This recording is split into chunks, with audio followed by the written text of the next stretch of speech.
Hi mga idol, ngayon pupunta tayo pupunta nga pala kami ng Chinatown kasi Chinese New Year kami. Buwaba kami niyan sa Carriedo, kumbaga sa Quiapo na yan.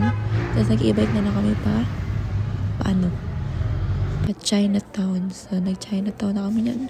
Grabe, napakaraming tao, pero unexpected na yan kasi nga, Chinese New Year. Pero nakakalungkot kasi wala kami nakainan ni isang food stall na makikita nyo sa mga vlog ng mga vlogger. So may challenge kami ng kaibigan ko na 1,000 lang dapat ang gastusin namin ngayon. 1,000 lang dapat. Lakad lang kami ng lakad dyan. Naghahanap na kami ng makainan kasi gutom na kami niyan.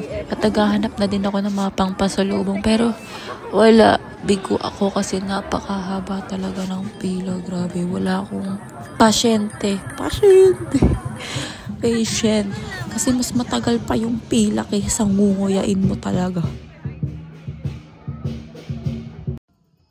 Ngayon lang pala ako nakipag-celebrate ng Chinese New Year dito sa Binondo. Pero kahit siksik yan, nag-enjoy naman kami dyan makisiksik ko. Lalo na dito.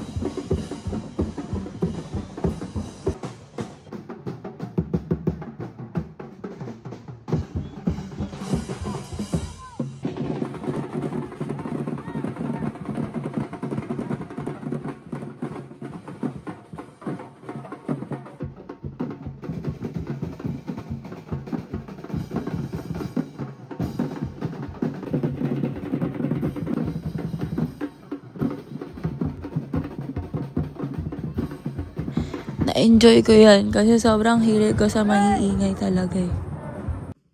And finally, so many years, nakahanap na kami ng mga kainan dito sa Binondo Chinese Food Hub. So masasabi ko naman ang dinner namin is 9/10. Half cook ang tofu at hindi malansa yung shell.